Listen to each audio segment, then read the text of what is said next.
सो hey guys, welcome back. स्वागत है आप सभी लोगों का यार एक और न्यू वीडियो में। सो पोकेमॉन एनिमे तो एंड हो चुका है, जिसमें ऐश की जर्नी भी एंड हो चुकी है।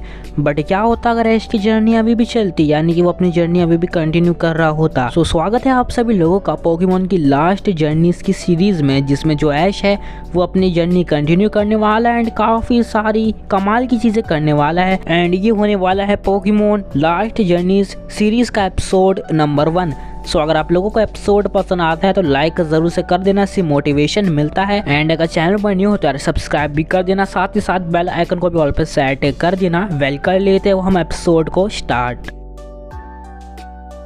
सो ऐश अपनी जर्नी कंटिन्यू कर रहा होता है पोकेमॉन मास्टर बनने की, एंड वो अपने पिकाचू के साथ एक फॉरेस्ट में जाता है। एंड यहाँ पर उसको काफ़ी सारे वाइल्ड पोकेमॉन्स भी देखने के लिए मिलते हैं।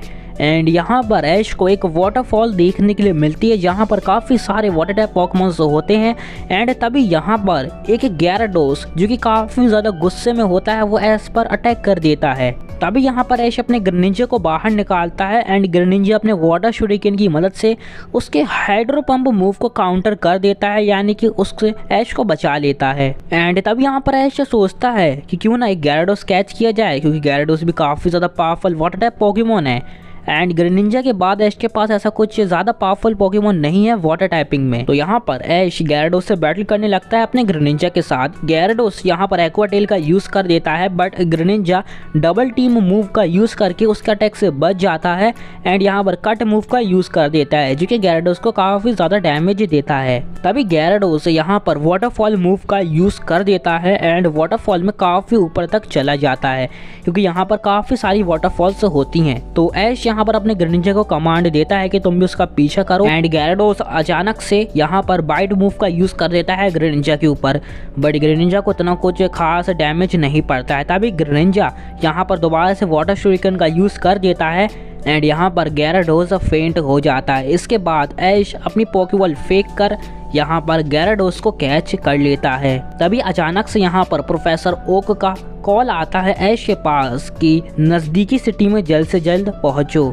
तो यहाँ से एक पास सिटी होती है जहाँ पर ऐश पहुँचता है एंड यहाँ पर ऐश को प्रोफेसर ओक मिलते हैं। तो प्रोफेसर ओक ऐश से बोलते हैं कि तुम पोकेमॉन मास्टर बनने के लिए न्यू जर्नी पर निकले हो ना।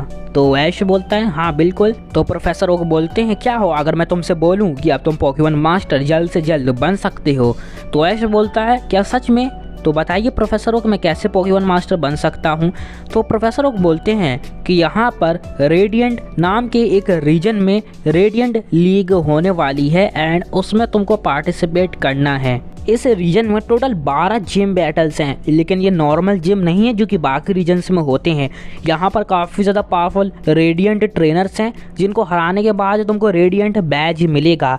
एंड 12 बैज मिलने के बाद तुम रेडिएंट लीग में पार्टिसिपेट कर पाओगे, जहाँ पर टोटल 20 राउंड होंगे एंड काफ़ी सारे पावरफुल ट्रेनर्स भी उसमें पार्टिसिपेट करेंगे। 20 राउंड्स को क्लियर करने के बाद तुम अल्टीमेट मास्टर शोडाउन में पार्टिसिपेट कर पाओगे, जो कि 18 राउंड का एक शोडाउन होगा, जहाँ पर और भी काफ़ी सारे पावरफुल ट्रेनर्स होंगे। एंड इसके बाद फाइनली तुम मास्टर लीग लेजेसी में पार्टिसिपेट कर पाओगे, जहां पर टोटल 8 राउंड होंगे। एंड यहां पर 8 स्ट्रॉन्ग ट्रेनर्स को डिफीट करने के बाद तुम बन जाओगे पोकेमॉन मास्टर। तो ऐश यहाँ पर काफ़ी ज़्यादा खुश हो जाता है। तो प्रोफेसर ओक बोलते हैं ऐश लग तो रहा है आसान, बट इतना ईजी नहीं है। यहाँ पर काफ़ी सारे पावरफुल ट्रेनर्स हैं एंड हर एक जिम लीडर को हराने के पहले तुम्हें 3 ट्रेनर्स को, यानी कि 3 एज ट्रेनर्स को हराना पड़ेगा, तब जाके तुम उस रेडिएंट लीडर से बैटल कर पाओगे। तो ऐश बोलता है प्रोफेसर ओक वो सब आप मेरे ऊपर छोड़ दीजिए, मुझे यहाँ पर रेडिएंट रीजन का आप मैप बताइए। तो यहाँ पर प्रोफेसर ओक ऐश को रेडिएंट डेक्स दे देते हैं, जिसमें काफ़ी सारी इन्फॉर्मेशन होती है इस लीग से रिलेटेड। तो यहाँ पर प्रोफेसर ओक कहते हैं कि मुझे कुछ रिसर्च करने जाना है दोबारा से कैंटो में, तो यहाँ पर मैं चलता हूँ। तो प्रोफेसर ओक वहाँ से चले जाते हैं एंड ऐश रेडिएंट रीजन के लिए निकल जाता है। एंड यहाँ पर इस रीजन में जाने के लिए किसी तरीके का एरोप्लेन नहीं है, ट्रेनर्स को अपने पोकेमॉन्स के साथ ही वहाँ पर जाना पड़ेगा। तो यार ऐश अपने ड्रैगोनाइट को बाहर निकाल लेता है एंड उस पर बैठ जाता है। एंड यहाँ पर जो रेडिएंट डेक्स होता है उसमें ऐश चेक करता है, तो उसको टाउन मैप यानी कि रीजन मैप मिल जाता है रेडिएंट रीजन का। तो यहाँ पर वो निकल जाता है अपने ड्रैगोनाइट के साथ। तभी रास्ते में यहाँ पर अचानक से टीम रॉकेट आ जाती है, जो कि ऐश के पिकाचू को यहाँ पर ट्रैप कर लेती है। बट हमेशा की तरह ऐश अपने पोकेमॉन्स का यूज़ करके टीम रॉकेट को डिफीट कर देता है एंड पिकाचू उसको दोबारा से वापस मिल जाता है। इसके बाद ऐश का जो ड्रैगोनाइट है वो काफ़ी ज़्यादा ट्रैवल करके थक जाता है, तो ऐश अपने ड्रैगोनाइट को वापस बुला के अपने चार्जार्ड को निकाल लेता है एंड उसके ऊपर अब वो रेडिएंट रीजन की तरफ चला जाता है। एंड लगभग 2 से 3 घंटे के बाद वो फाइनली रेडिएंट रीजन पहुंच जाता है। एंड यहाँ पर जो पहली जिम बैटल है वो ऐश की मोनोप्लस सिटी में होने वाली है, जहाँ का जो जिम लीडर है वो हुएंग जैक्सन है, जो कि एक इलेक्ट्रिक टाइप जिम लीडर है। एंड ये जो सारी इन्फॉर्मेशन है ये इसको रेडिएंट डेक्स से मिलती है। एंड यहाँ पर ऐश को जैक्सन से बैटल करने से पहले 3 ट्रेनर्स को हराना पड़ेगा, तब जाके वो जैक्सन से बैटल कर पाएगा। तो यहाँ पर ऐश अपनी टीम सिलेक्शन का यूज़ करके कुछ ऐसे पोकेमॉन्स को चूज करता है जिससे वो उसके इलेक्ट्रिक टाइप पोकेमॉन्स को डिफीट कर सके। हमारा ऐश टाइप एडवांटेज पर तो भरोसा नहीं करता है, लेकिन यहाँ पर ऐश सोचता है कि इस बार मुझे कोई ऐसे पोकेमॉन्स रखने चाहिए जिससे मैं इजीली इन चारों ट्रेनर्स को हरा दूं। सो ऐश अपनी टीम को सिलेक्ट कर लेता है। ऐश को पता चलता है कि पहले जो 3 ट्रेनर से ऐश की बैटल होने वाली है वो यहाँ पर 4v4 बैटल होगी, एंड जब उसकी जिम लीडर जैक्सन से बैटल होगी तो वो 6v6 बैटल होगी। तो ऐश अपनी पहली बैटल के लिए यानी कि 4v4 बैटल के लिए अपने पोकेमॉन्स को सिलेक्ट कर लेता है। सो ऐश एकदम रेडी होकर जिम के अंदर चला जाता है, जहाँ पर जो पहला ट्रेनर है वो ऐश से बैटल करने लगता है, जिसका नाम यहाँ पर गैंगस्टॉक होता है।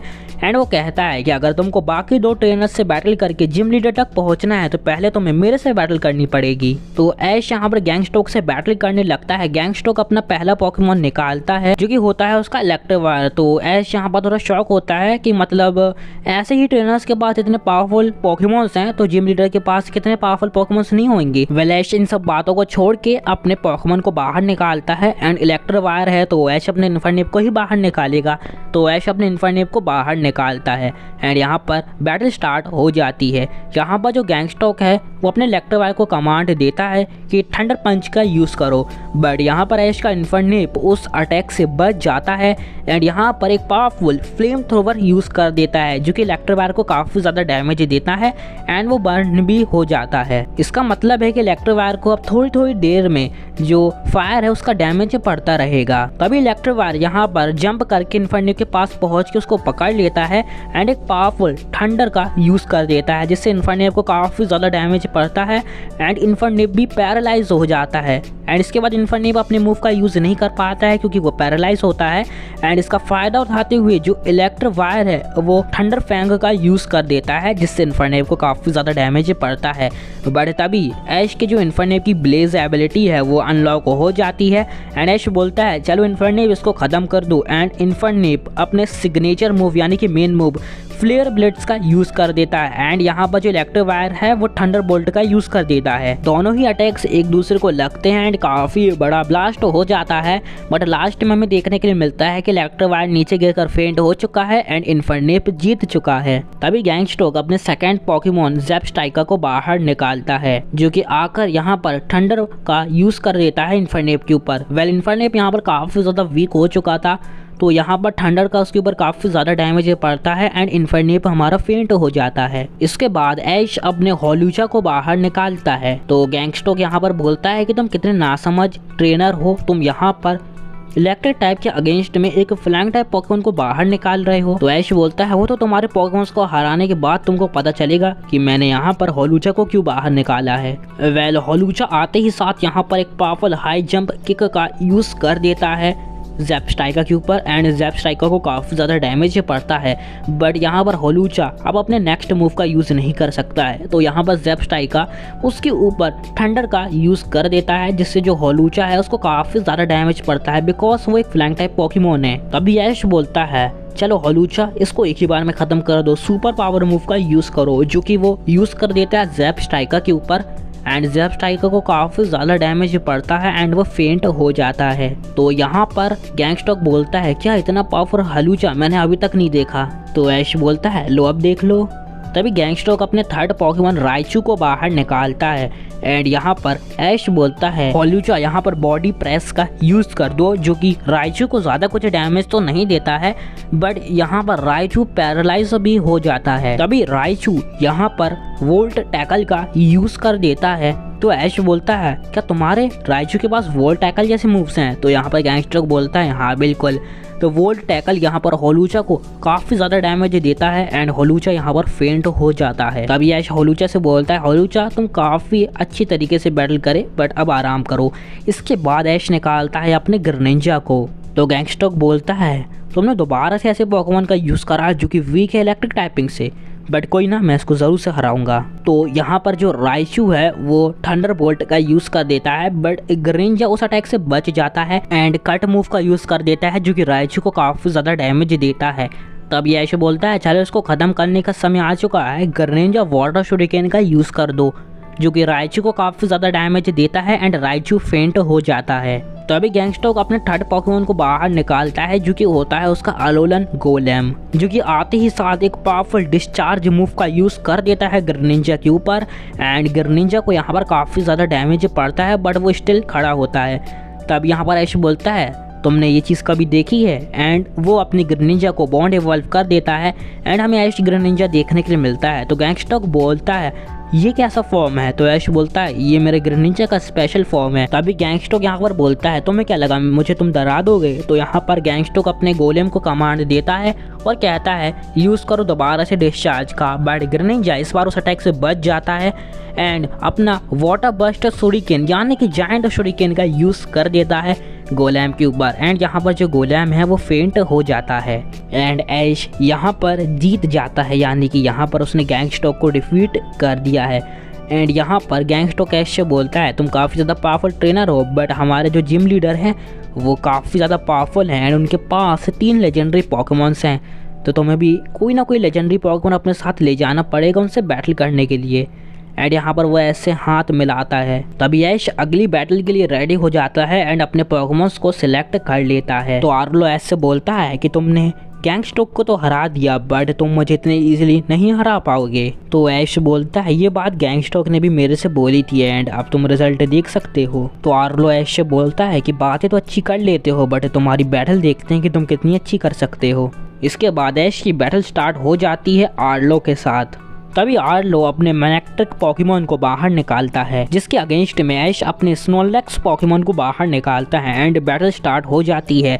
यहाँ पर जो मैनेक्ट्रिक पोकेमॉन है वो क्रंच मूव का यूज कर देता है जिस वजह से जो स्नोलैक्स है वो फ्लिंच हो जाता है। तभी यहाँ पर जो स्नोलैक्स है वो हैवी स्लैम मूव का यूज कर देता है मैनेक्ट्रिक के ऊपर एंड मैनेक्ट्रिक को ज़्यादा कुछ डैमेज नहीं पड़ता है एंड वो पैरालाइज भी नहीं होता है क्योंकि उसके पास एक एबिलिटी होती है जिस वजह से इलेक्ट्रिक टाइप मूव्स उस पर असर नहीं करते हैं, यानी कि इलेक्ट्रिक टाइप स्टेटस भी उस पर वर्क नहीं करता है। तभी ऐश बोलता है स्नोलैक्स यॉन मूव का यूज करो जिस वजह से जो मैनेक्ट्रिक है वो सो जाता है एंड ऐश इसका फायदा उठाते हुए अपने स्नोलैक्स से यूज करवा देता है मैनेक्ट्रिक के ऊपर मेगा पंच का, जो कि स्नोलैक्स का one of the most powerful move है एंड यहाँ पर जो मैनेक्ट्रिक है उसको काफ़ी ज़्यादा डैमेज पड़ता है एंड वो फेंट हो जाता है। तभी यहाँ पर जो आर्लो है वो अपने सेकंड पोकेमॉन को बाहर निकालता है जो कि होता है उसका इलेक्टाबस।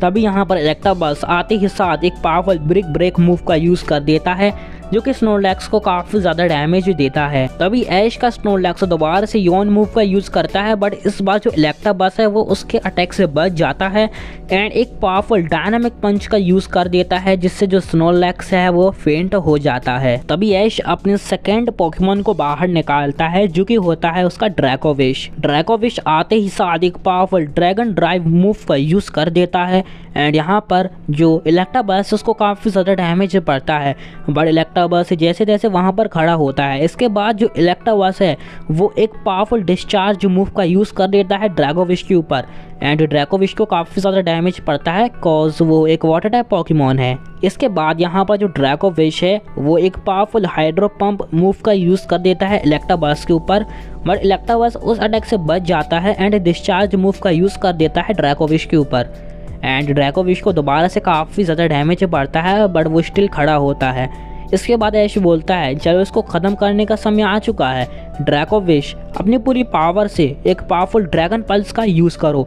एंड यहाँ पर ड्रैको विश अपनी पूरी पावर लगा देता है एंड एक पावरफुल ड्रैगन पल्स का यूज़ कर देता है इलेक्ट्राबस के ऊपर। एंड इलेक्ट्राबस यहाँ पर इस अटैक को झेल नहीं पाता है एंड वो फेंट हो जाता है। तभी आर्लो अपने थर्ड पॉकीमॉन को बाहर निकालता है जो कि होता है उसका लग्जरे। वह लग्जरे यहाँ पर स्पार्क मूव का यूज़ कर देता है ड्रैको विश के ऊपर एंड ड्रैको विश यहाँ पर फेंट हो जाता है।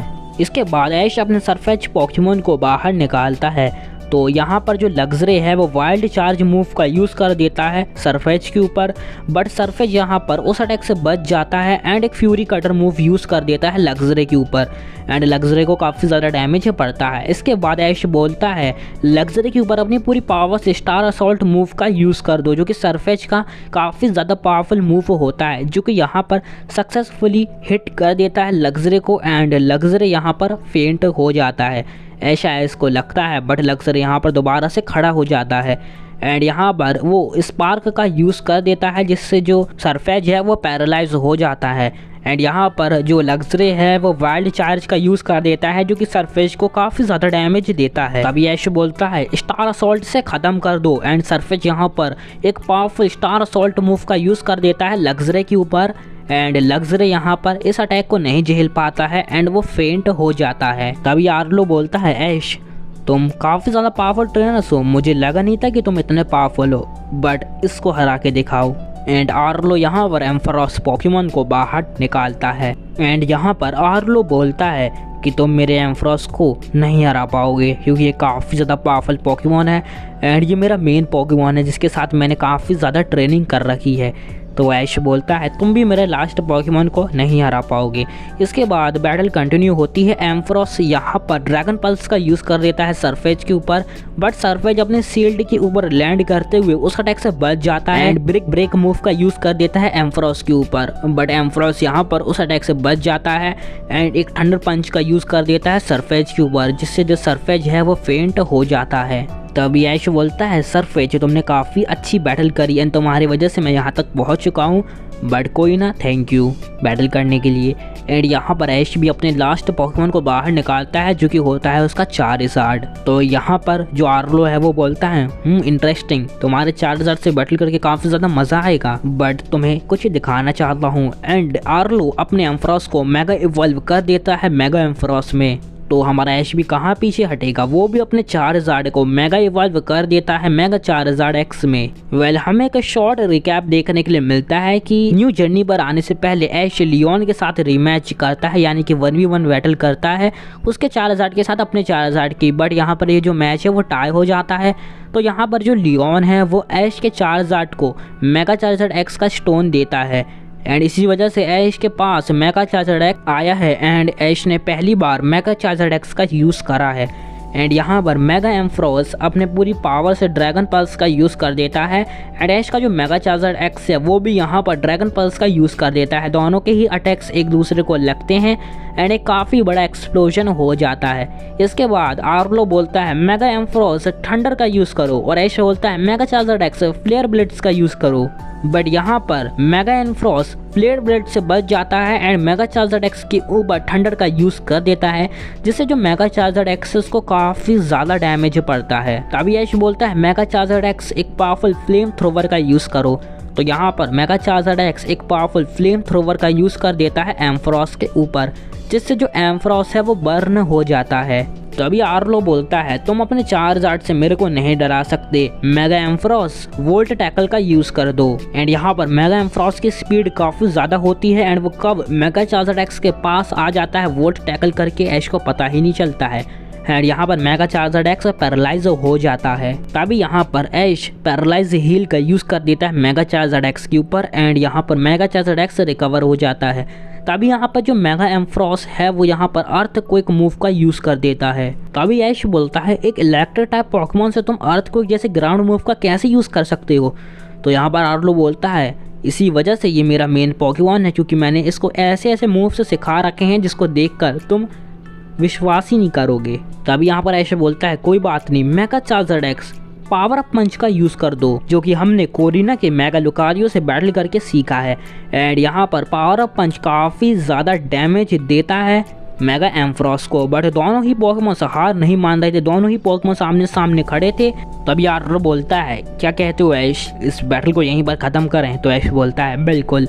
तो मेगा एम्फ्रॉस यहाँ पर ड्रैगन ब्रेथ का यूज़ कर देता है एंड ऐश का मेगा चार्जर्ड एक्स यहाँ पर ड्रैगन पल्स का यूज़ कर देता है। दोनों ही अटैक्स एक दूसरे को लगते हैं एंड एक काफ़ी बड़ा एक्सप्लोजन हो जाता है। एंड इसके बाद हमें देखने के लिए मिलता है कि दोनों पोकेमॉन स्टिल आमने सामने खड़े हैं, बट अचानक से मेगा एम्फ्रॉस नीचे गिर जाता है एंड अपने नॉर्मल फॉर्म में आ जाता है। इसका मतलब है कि मेगा चार्जर्ड एक्स जीत चुका है, यानी कि ऐश ने आर्लो को डिफीट कर दिया है। तो ऐश बोलता है तुम काफ़ी ज़्यादा पावरफुल ट्रेनर हो, बट हमारे जिम लीडर को तुम नहीं हरा पाओगे, क्योंकि उनके पास 3 लेजेंडरी पोकेमॉन हैं जो कि तुमको गैंगस्टॉक ने पहले ही बता दिया होगा। बट मैं तुम्हें एक न्यू हिंट देता हूँ, गैंगस्टॉक ने जो तुम्हें नहीं बताया होगा। वो बताता है कि हमारे लीडर जैक्सन के पास मिराइडॉन नाम का लेजेंडरी पोकेमॉन है जो कि पाल्डिया से उसने कैच किया है, जो कि काफ़ी ज़्यादा ओवर पावर्ड पोकेमॉन है। तो तुम्हें अपने किसी एक लेजेंडरी पोकेमॉन का यूज़ करना पड़ेगा एंड 5 नॉर्मल पोकेमॉन्स का ही बस तुम यूज़ कर सकते हो एंड एक लेजेंडरी पोकेमॉन का तुम यूज़ कर सकते हो। तो यहाँ पर वो बोलता है कि उसके पास 2 और लेजेंडरी पोकेमॉन्स हैं जो कि तुम्हें पता चलेंगे जब तुम अगले ट्रेनर काय हुआंग को डिफीट करोगे, जो कि आखिरी ट्रेनर है। इसके बाद तुम जिम लीडर से बैटल कर सकते हो, यानी कि रेडिएंट लीडर से तुम बैटल कर सकते हो एंड इसके बाद तुम्हें रेडिएंट बैज मिलेगा। वेल यहाँ पर वो बंदा ऐश को रिकमेंड करता है कि तुम यहाँ पर थोड़ा रेस्ट कर लो, लगातार बैटल मत करो, इससे हो सकता है कि तुम हार जाओ। तो ऐश यहाँ पर उसका कहना मानता है एंड वो पोकेमॉन सेंटर चला जाता है एंड अपने पोकेमॉन्स को हील कर देता है एंड खुद भी यहाँ पर थोड़ा रेस्ट करके रिलैक्स करता है। तभी यहाँ पर प्रोफेसर ओक का फ़ोन आता है और वो ऐश से बोलते हैं कि ऐश कहाँ तक पहुँचे। तो ऐश बताता है कि मैंने यहाँ पर 2 ट्रेनर्स को डिफीट कर दिया है एंड कल एक और ट्रेनर को डिफीट करने के बाद मेरी जिम लीडर से यानी कि रेडिएंट ट्रेनर से बैटल होगी। तो प्रोफेसर ओक बोलते हैं कि हर ट्रेनर को डिफीट करने के बाद तुम्हें कुछ हिंट मिलेगी जिम लीडर की, तो तुम जिम लीडर को स्ट्रेटजीज का यूज़ करके हरा सकते हो। तो ऐश बोलता है हाँ प्रोफेसर ओक बिल्कुल, मुझे कुछ हिंट्स मिली हैं एंड उन हिंट्स का मैं ज़रूर से यूज़ करूँगा एंड स्ट्रेटेजी बना के उससे बैटल करूँगा। तो प्रोफेसर ओक यहाँ पर ऐश को बेस्ट ऑफ लक कहते हैं एंड यहाँ पर फ़ोन रख देते हैं। तो यहाँ पर ऐश अपने पोकेमॉन्स को सिलेक्ट करता है रात भर बैठ कर कि वो किन पोकेमॉन्स का अगली बैटल में यूज़ करे।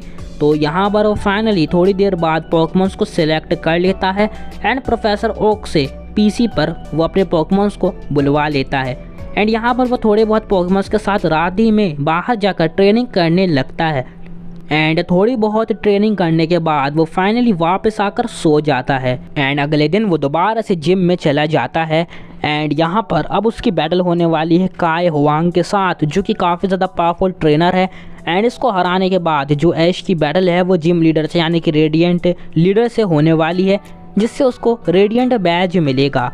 सो यहीं पर गाइज एपिसोड एंड होता है। अगर आप लोगों को एपिसोड पसंद आए हो तो यार लाइक ज़रूर से कर देना, इससे मोटिवेशन मिलता है एंड मैं और भी ऐसे एपिसोड्स बना पाऊँगा। अगर आप लाइक करोगे तो प्लीज़ लाइक कर देना एंड अगर आप और भी ऐसे फ्यूचर में एपिसोड्स देखना चाहते हो तो हमारे चैनल राइजिंग चार्जर्ड को ज़रूर से सब्सक्राइब कर देना, साथ ही साथ बेल आइकन को भी ऑल पे सेट कर देना। बेल आइकन को ऑल पे सेट करने से फ़ायदा ये होता है कि मैं जो भी वीडियो अपलोड करूँगा उसकी जो नोटिफिकेशन है वो आपके पास सबसे पहले पहुँचेगी एंड आप टाइम पर ही उस एपिसोड को वॉच कर पाओगे एंड इससे आपका ही फ़ायदा होने वाला है। तो बेल आइकन को भी ऑल पे सेट कर देना। वेल मिलते हैं अगले एपिसोड में। Thanks for watching, bye bye.